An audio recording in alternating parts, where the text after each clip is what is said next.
Breaking news, this is JNN, Japan News Network. Breaking news, Japan's going to surrender to the United States in just about a week. They're going to be signing this agreement in Tokyo Bay. Now, our emperor and our prime minister Sachi decided to do this because right after the Battle of Tsushima, Russia decided that they wanted to go against our country. In order to understand more about the World War II, we have to talk to one of our most famous generals, and that is Isaraku Yamamoto. He's currently in Japan. Thank you, Umi. What are your thoughts thus far on the war? Well, we're about to sign our treaty, basically saying we lost.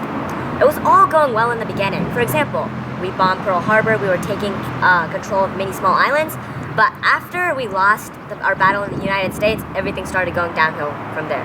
Okay, which one was the least successful? In my opinion, the Battle of Guadalcanal. 1943. That wasn't technically the most successful because it's really, in my opinion, it was the turning point for the Allies. It was really when they got to take control of everything. They started winning more battles, and they wanted to get revenge on us for bombing them at Pearl Harbor. So that didn't work out too well for us. Why did Japan attack the United States in the first place? Because we thought China was very chummy with the United States, and we thought if we attacked China, United States would fight back. So that's why we wanted to attack United States first, because we didn't think that China would protect them. Now, I'm done taking questions. My reputation as a general is over. Bye-bye. Back to you, Umi. Thank you, Tora. Now, after the commercial break, we will be discovering the true meaning of World War II. Welcome back. So now we're going to be talking about a very important thing. Death tolls. Approximately 2.5 million Japanese died. Now, although Japan didn't lose as many soldiers and many civilians as Russia did, it still lost a considerable amount of people. So let's give them some respect.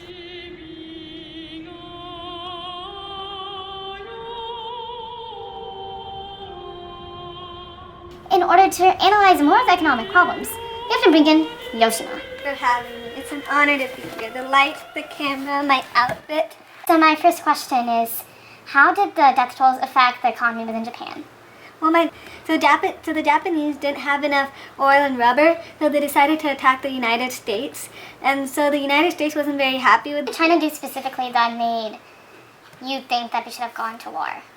Well, China didn't cooperate with us when we wanted to take over Manchuria, and yeah. The other areas, so they didn't really acquiesce like you had to force. Yes, we did. So how did the emperor and the prime minister deal with getting into the war? They didn't. After what China did to us, he didn't think we'd get into the war. So the people rebelled, and the emperor had to get into the war. But So just a further question regarding this issue. How was the labor shortages caused? Like, how was it caused because of the war? the emperor had to resort to calling the Koreans and Chinese because of the so many people that had to help out in the war front. So they came and worked within Japan itself, even though we were having conflict. So my final question to you is, how did the war affect the relationships that you have today with other countries? Well, it was really bad, and we were not great friends at all. For example, in the Battle of Iwo Jima, the Americans just came here, won the war, and put their flag on the soil. And we got really angry because in America, my Japanese friend is being sent to a camp because just like the Jewish in the Holocaust. And also our relationships with the Chinese aren't very good, and we have tense, conflicty relationships. Okay, thank you. Thank you. We may have lost the war, but it wasn't a total disaster. We gained many new allies which have fought for us. Now it is your turn to help the injured. We may have lost one battle, but now we are more united. The population has changed due to war. Our economy has suffered. To make Japan great again, make a baby. You'll be highly rewarded. The Japanese surrender and the World War II is over. Welcome back to Japan News Network. Just in are some clips from World War II. Let's take a look at them.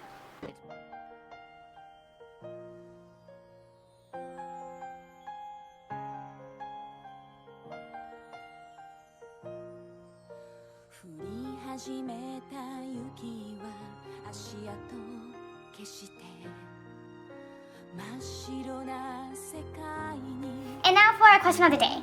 What happened directly after the Battle of D-Day? A. Battle of Guadalcanal, B. Battle of the Bulge, C. Battle of Midway, and finally, fourth, D. Battle of Pearl Harbor.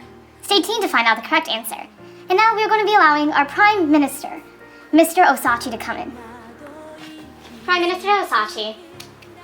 In this war. So what tactics did you order the generals to use in the war? Well, since the Meiji Restoration, Japan has been very, you might say, industrialized. So I ordered the generals to give the soldiers many more planes / fighter jets, things like that, because we have found those to be much more effective in the past. We also have been using bombs, and we actually used a tactic from World War I. We found this to be very effective. We dug trench-like holes, because those were very effective in the past. Unfortunately, our competitors, aka the United States, had much better technology and they had much more experience. I really wish we had experience like that. And they were able to say, what would you have done better if you would have done World War II again? I really would have liked to knew what the United States had, because we severely underestimated them. The technology that they had was completely on a different level from the technology that we had. For example, many battles we have lost due to that, due to their surprise attacks that we didn't knew that was going to happen. So, do you think you were somewhat effective even though America beat you? Yes, now we know what to do, how to do it, and how to fight with the rest of the world up to their par. So what battle do you think was the most ineffective for you? Probably the D-Day battle, basically. Like the surprise attack that they used when they attacked the northern part of Normandy at Pas de Calais. That is basically when we realized that their tactics, we need to be ready, and that is basically the biggest battle that we've lost. And thank you for coming on the show. You're very welcome. And the final answer to the question of the day is B, Battle of the Bulge. Thanks.